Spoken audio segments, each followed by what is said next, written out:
Hey everybody, Who's Your Jedi here with another review for you. This time I'm talking about episode 13 of season 5 of Star Wars The Clone Wars called Point of No Return. And we're still on the story of our favorite Ferengi tube grub, Commander Gascon, and the droids. And, okay, finally, we are at the end of this story. Jeez, thank God. This story has been ranging from so bad I want to hit my head against the wall to okay, that was kind of cool to eh. And the thing that really makes me sad about this is I went back and I watched one of the previews for the season 5 of Clone Wars, and just looking at all the stuff in that we haven't seen yet, and stuff with the Jedi, with Darth Maul and Savage Opress, and spoilers, the Mandalorians, and a few other things that I don't want to get too heavily into. It's just like, oh my God, this season looks like it's going to be so cool, and then we have to go and sit through as many episodes as we have of this. I mean, this is certainly not the Onderon arc, is it? It just seems like such a waste, considering all the cool and interesting characters and storylines they could be telling. With folks like Bolter Swan, or Barriss Offee and Luminara Unduli, or the clones, Mace Windu, the various members of the Jedi Council. There's just so many guys that they could be using this time to tell stories with, and we spend it on R2D2.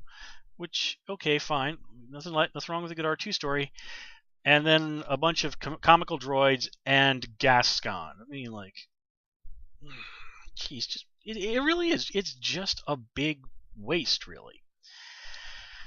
But okay, we do have an individual episode to review, so let's just soldier on. Let's talk about what we have going on in this episode that was good.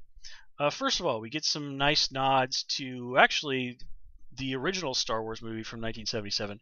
We see this shuttle coming in for a landing on the Jedi cruiser, going through there, down the trenches in a way very similar to how Luke Skywalker and the other guys in Red Squad went through the trenches on the Death Star in the first movie.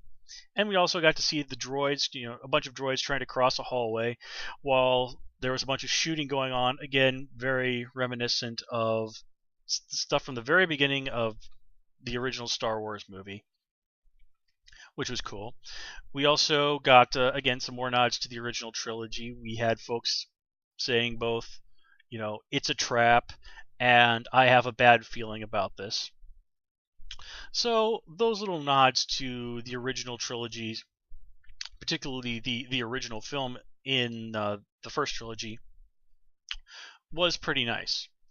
And for those people among Star Wars fans who are really into droids and the various models and that, well, the Republic droids that were rescued in this episode provide a lot of nice little treats for people who are very familiar with droids and are really into that sort of thing.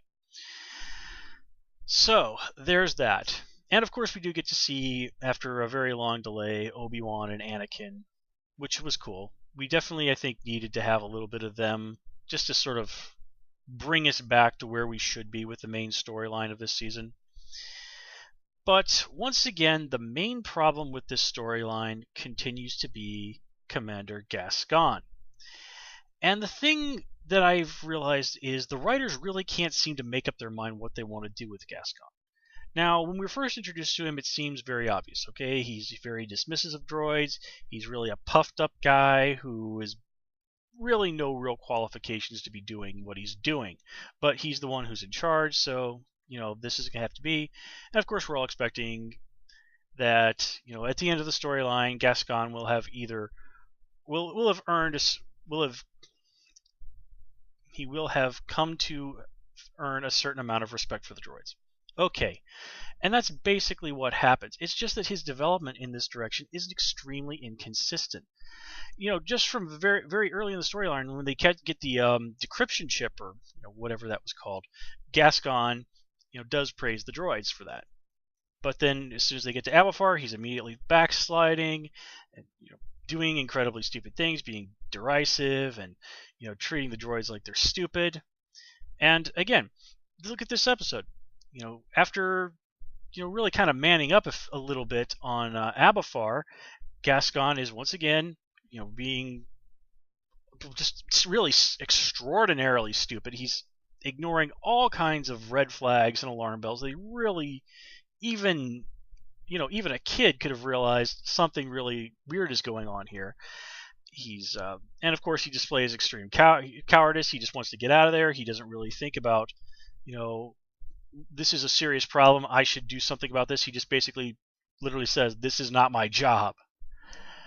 And then he goes after the one droid sacrifices himself and gives what seems to be both a very good and very genuine and sincere speech. He puts some real praise on the droids. He asks for them to help him in a very honest way. He shows very good qualities, the kind of qualities that a leader should show. But of course, by the end of it all is when he's told, okay, well, you're going to be working with these droids again for the rest of the war, with the exception of R2-D2. He's just like, oh no. It's just like, really, it really felt like they could not decide whether or not which direction they really wanted to go with Gascon to make him become a genuinely respectable leader in the war who would show respect and camaraderie with the droids, or was he going to get if you're familiar with the old-timey anime series Tenchi Muyo, was he going to be stuck? Was he going to be put in the Kione role stuck with Mihoshi, the droids as Mihoshi?